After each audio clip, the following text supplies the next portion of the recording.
Salam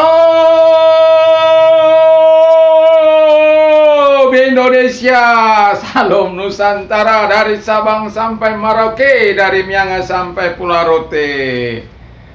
Mucho gusto bapak-bapak, ibu-ibu, saudara-saudara yang kekasih, opung, kong emak, mbah, pak pu, ya, sobo, sopu, dan bapak tua, bapak udah, tulang dan tulang, abang, akang, itu lae, semua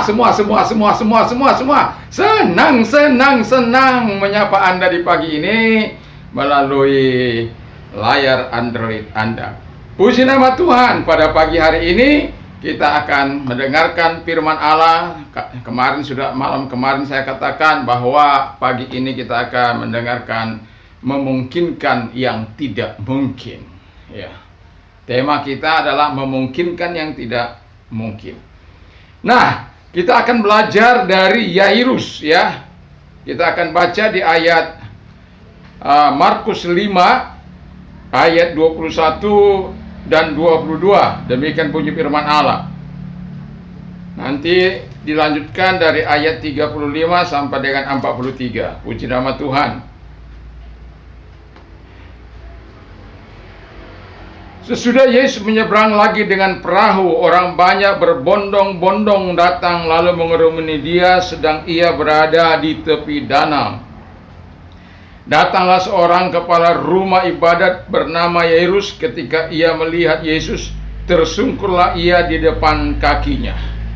Jadi kita bisa melihat bagaimana situasi yang dialami oleh Yairus, ya, putri yang dikasihinya semata wayangnya yang sedang sakit, ya, usianya baru 12 tahun, tetapi dia menderita sakit yang sangat parah.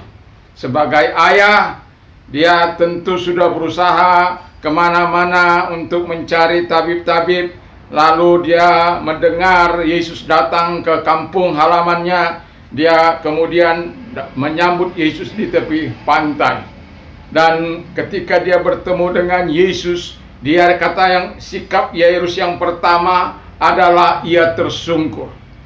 Tersungkur di depan kaki Yesus. Anda tahu, ketika orang datang kepada Yesus dengan tersungkur, bukan karena tersungkurnya dia, maka Tuhan jawab. Tetapi saya mau katakan ada tindakan hati yang begitu luar biasa. Sikap tubuhnya, sikap hatinya. Karena yang bisa membaca sikap tubuh, sikap hati yang tulus dari seseorang adalah Yesus. Saya bisa berpura-pura tersungkur di hadapan Anda, tetapi sikap hati saya belum tentu seperti itu. Tapi antara sikap tubuh yang dilakukan oleh Yairus dan sikap hatinya yang dinyatakannya, Yesus bisa membacanya. Dan itulah sebabnya kemudian yang kedua yang dimiliki oleh Yairus, Alkitab mengatakan setelah dia tersungkur, dia memohon dengan sangat. Yairus memohon dengan sangat untuk kesembuhan putrinya. Ya, jadi dengan sikap tubuh tadi dia tersungkur, lalu kemudian dia memohon kepada Yesus untuk menyembuhkan putrinya, supaya datang ke rumahnya menyembuhkan putrinya. Lalu Yesus mengikuti dia. Setelah kita tahu bahwa ya sikap yang ketiga yang dimiliki oleh Yairus adalah dia mengasihi, sangat mengasihi. Jadi kalau kita mau berdoa kepada orang atau kepada anak kita, milikilah sikap kasih yang dalam seperti Yairus ini. Nanti akan kita lihat bagaimana memungkinkan yang tidak mungkin itu menjadi mungkin. Yang tidak mungkin menjadi mungkin.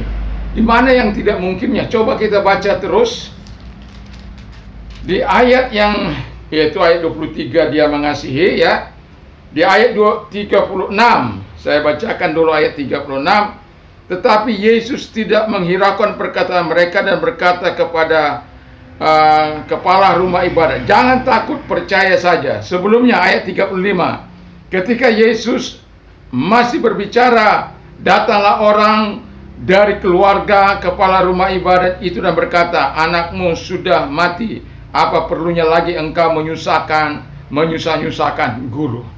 Jadi Anda bisa bayangkan, ya, Anda bisa bayangkan, dia sudah datang meminta pertolongan dan Yesus sudah bersedia datang. Lalu kemudian belum lagi mereka perbincangan, mereka selesai, orang sudah katakan kepada Yairus, "Buat apa engkau menyusah-nyusahkan guru untuk datang ke rumah, karena putrimu sudah meninggal dunia."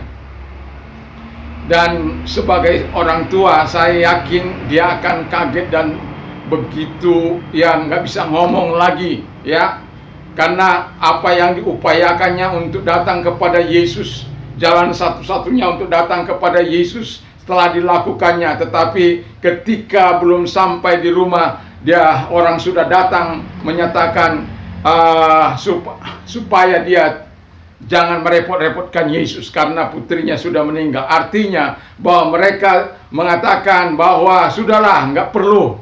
Tetapi dengarkan apa yang Tuhan katakan kepada Yairus. Tuhan katakan begini, ayat 36-nya tadi, ayat 36-nya, tetapi Yesus tidak menghiraukan perkataan mereka dan berkata kepada kepala rumah ibadat, "Jangan takut, percaya saja." Jangan takut. Jadi ketika kita berhadapan dengan situasi yang tidak mungkin dan kita ingin memungkinkan situasi itu bisa terjadi, yaitu tadi Anda bisa bayangkan anaknya sakit keras lalu kemudian meninggal dunia. Nah, kalau sudah orang meninggal dunia, ya habislah harapan. Itu kan kata orang.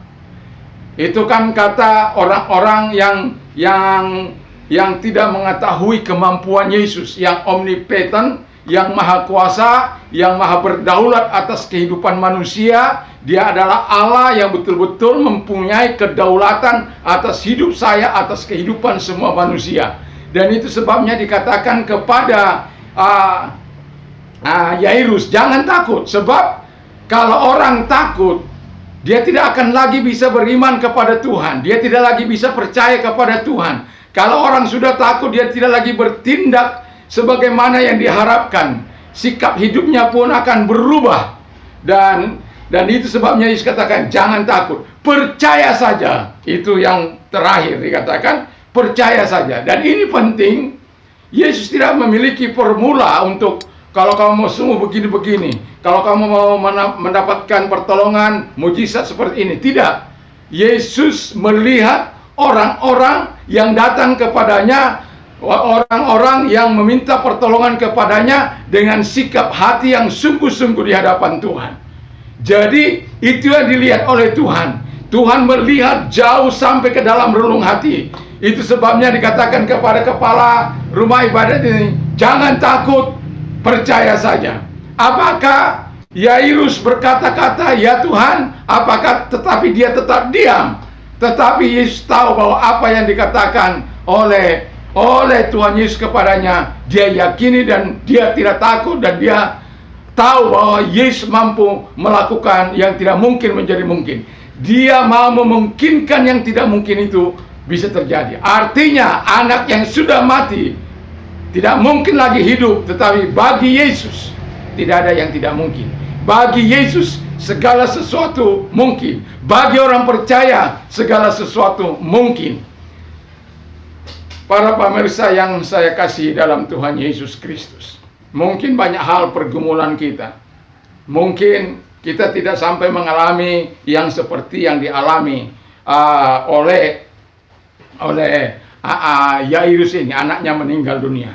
Tetapi pada prinsipnya adalah di mana ketika seseorang datang kepada Tuhan, apapun persoalanmu, apapun sakit penyakitmu, yang tidak mungkin lagi ditolong oleh Tuhan, yang tidak mungkin lagi disembuhkan, saya mau katakan masih ada Tuhan yang mampu menyembuhkan. Masih ada Yesus yang mampu menyembuhkan. Yesus tidak pernah berubah dahulu, sekarang, sampai selama-lama. Itu sebabnya Tuhan katakan percaya saja. Kalau engkau percaya, kalau dalam bahasa Yunani-nya pistis, itu antara percaya dan beriman itu tidak bisa dipisahkan. bagaikan sisi mata uang, kalau satu tidak akan berlaku. Jadi iman itu harus kedua-duanya percaya sekaligus beriman. Itulah yang diharapkan oleh Tuhan.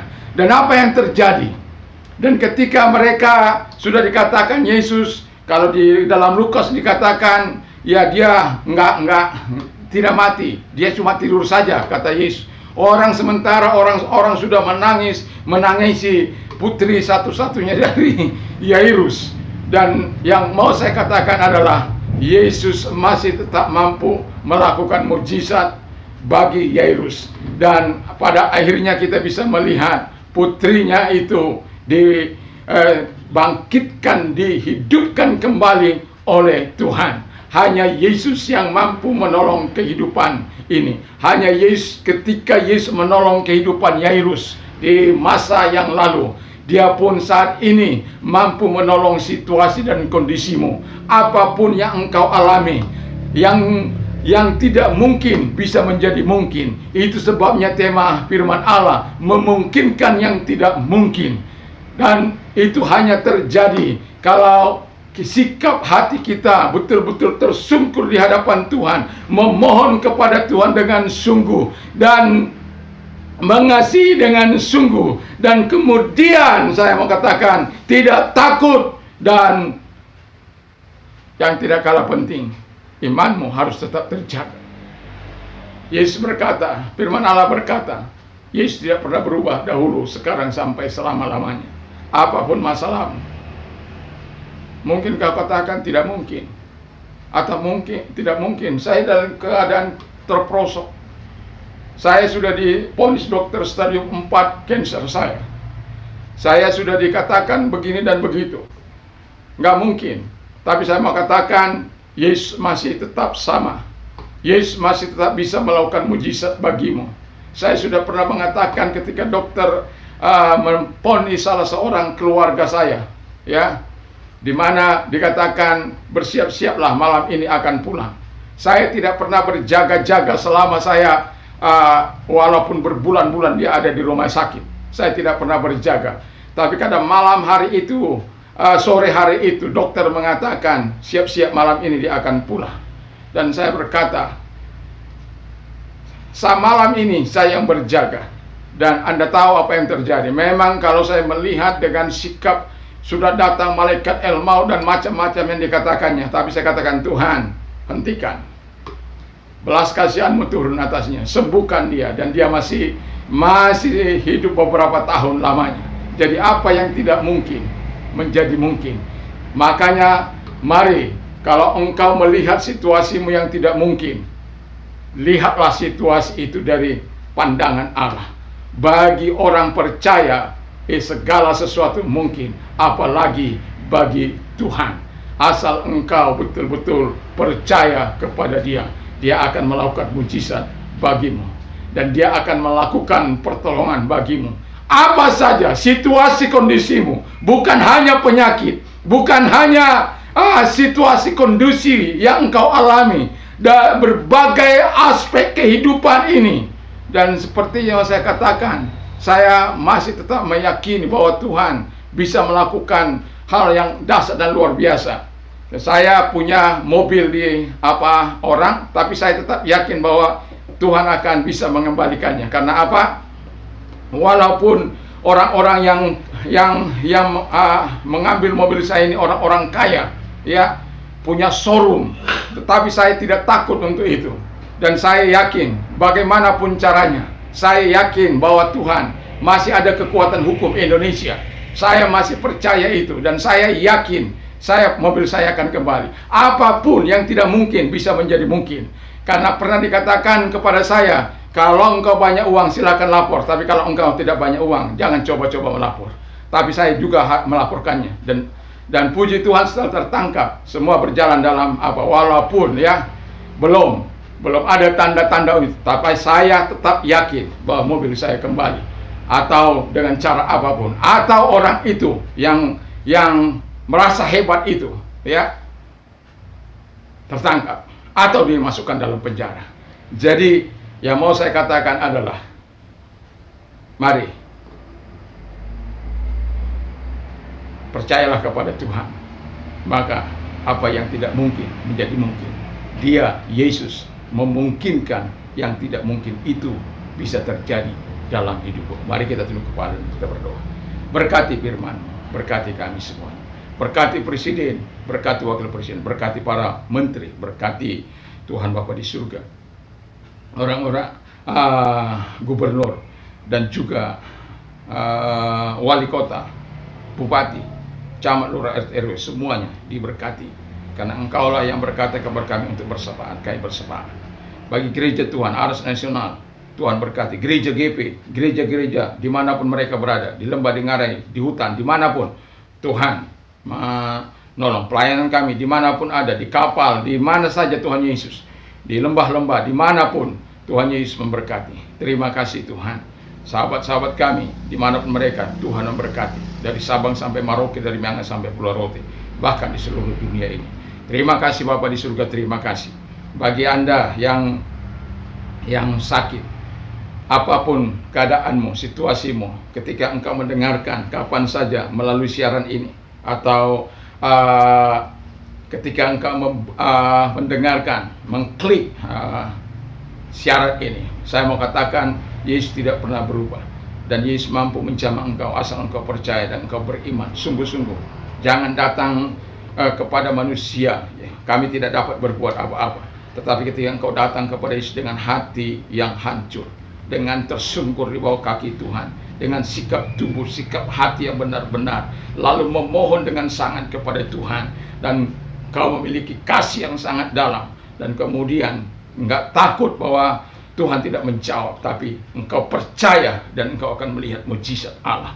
Terima kasih Bapa di surga. Kalau engkau orang yang sakit, saya mau katakan, taruh tanganmu di tempat yang sakit. Di dalam nama Tuhan Yesus Kristus, hamba berdoa bagi mereka yang sakit COVID, dari Sabang sampai Merauke, dari Miangas sampai Pulau Rote. Tuhan Bapa di surga, ada banyak yang sedang mengalami saat ini dengan meningkatnya varian. Kami sebagai hamba-hamba Tuhan datang kepada merendahkan diri di hadapan Allah, bertobat dari dalam dan kami yang jahat Tuhan. Bapa di surga, Tuhan tolong. Kami berdoa bagi mereka yang menghindap sakit penyakit COVID. Dalam nama Yesus sembuhlah engkau. Dalam nama Yesus percaya akan mujizat Allah, akan pertolongan Allah. Dalam nama Yesus. Cancer sembuh dalam nama Yesus. Tumor sembuh dalam nama Yesus. Jantung, juga Tuhan Yesus, berbagai penyakit. Saya yakin dan percaya Tuhan sudah sembuhkan mereka. Yang buta melihat. Kalau engkau mendengarkan, percaya engkau melihat. Yang bisu berkata-kata, yang buta melihat, yang lumpuh berjalan. Haleluya Yesus. Dan berbagai sakit penyakit. Terima kasih Tuhan, terima kasih. Kalau engkau orang yang mau menerima Yesus, ikuti doa saya akan berdoa bagi saudara dan saudari yang mau menerima Yesus sebagai Tuhan dan Juru Selamat. Ikuti doa saya. Tuhan Yesus, saya sadar saya orang berdosa, saya butuh Tuhan, saya butuh Juru Selamat dalam kehidupan ini. Terima kasih Tuhan, ampuni dosa-dosaku, sucikan dengan kuasa darah anak domba. Dan juga Tuhan Yesus, sekarang saya membuka hati, masuklah dalam hatiku, jadilah Tuhan, jadilah Juru Selamat dalam kehidupanku, jadilah penguasa dalam hidupku. Saat ini saya yakin saya sudah menerima hidup kekal. Di dalam nama Yesus kami berdoa dan bersyukur. Haleluya, amin. Bagi Anda yang mau merasa tidak berarti selama ini, dan Anda menjadi berkutat di dalam segala kejahatan, saya mau katakan, kalau engkau mau berubah, bertobat, Tuhan masih mampu menolong engkau, sehingga engkau dibuatnya menjadi manusia yang berarti. Bahkan Tuhan mampu memakai engkau sebagai alatnya. Dan kalau engkau itu orangnya, mari angkat tanganmu, taruh tangan kananmu di dada, dan saya akan berdoa bagi Anda. Tuhan, lihat tangan mereka yang ditaruh di dada. Tuhan, tolong mereka, selamatkan mereka Bapa di surga. Sebagaimana engkau sudah menyelamatkan kami, selamatkan juga mereka, buat hidup mereka berarti. Lepaskan mereka dari segala belenggu dosa, segala ikatan dosa, rantai dosa yang rantai mereka dalam nama Yesus. Kami putuskan kuasa dosa dalam kehidupan mereka, masuk dalam hati mereka, dalam hidup mereka Bapa, dan ubahkan hidup mereka sehingga mereka mengalami transformasi dari Tuhan. Terima kasih Tuhan, terima kasih. Karena kami tahu Tuhan, hanya Tuhan yang bisa mentransformasi kehidupan manusia dalam nama Yesus. Dan kami juga berdoa bagi Anda yang mengalami masalah yang mungkin sudah runyam bagaikan benang yang sangat ruwet ya. Tetapi Tuhan tidak pernah melihat hal yang seperti itu. Tuhan mampu menolong engkau ketika engkau mau datang kepada Dia. Sebab Yesus yang mengundang engkau, marilah kepadaku hai kamu yang letih lesu dan beban berat, aku akan memberikan kelegaan bagimu. Angkat kedua belah tanganmu di hadapan Tuhan. Bapa di surga, engkau melihat mereka yang mengangkat tangan di hadapanmu Tuhan. Tuhan tolong mereka sehingga Tuhan kelegaan yang daripada Tuhan ada dalam hidup mereka. Apapun persoalan mereka, apapun kehidupan mereka, Tuhan tolong semuanya. Terima kasih Bapa di surga, terima kasih. Kami yakin dan kami percaya kepadamu Tuhan. Engkaulah yang berkati mereka. Terima kasih Engkau telah menolong mereka dari berbagai persoalan kehidupan mereka, rumah tangga mereka, masalah mereka, pekerjaan mereka, dan lain sebagainya Bapa di surga. Terima kasih Tuhan, terima kasih Yesus, terima kasih Roh Kudus. Di dalam nama Tuhan Yesus Kristus kami bersyukur dan berdoa. Haleluya, haleluya. Amin. Damai sejahtera Allah yang melampaui segala akal akan memelihara hati dan pikiranmu dalam Kristus Yesus. Berbahagialah orang yang mendengarkan firman Allah dan yang melakukannya dalam hidupnya. Iman timbul dari pendengaran firman Kristus. Allahku akan mencukupi segala kebutuhan, dan katakan itu kepada Tuhan, karena hanya Tuhan yang mampu menolong engkau. Tuhan memberkati, dan apa saja yang orang ingin lakukan kepada melakukan juga demikian. Segala perkara dapat kutanggung dalam Dia yang berikan kekuatan. Kalau pagi ini kita beraktivitas, mari beraktivitaslah karena Tuhan. Sadari bahwa Tuhan menyertai engkau. Sadari bahwa Tuhan ada bersama dengan kita. Dengan Yesus kita lakukan perkara-perkara yang besar. Mohon maaf kalau saat ini agak terlambat, ya, karena ada sesuatu kegiatan yang tidak bisa ditunda. Jadi Tuhan Yesus memberkati, dan salam bagi Indonesia, salam bagi negeri ini, dan tetaplah bersama dengan Tuhan. Tuhan memberkati. Haleluya, haleluya, amin.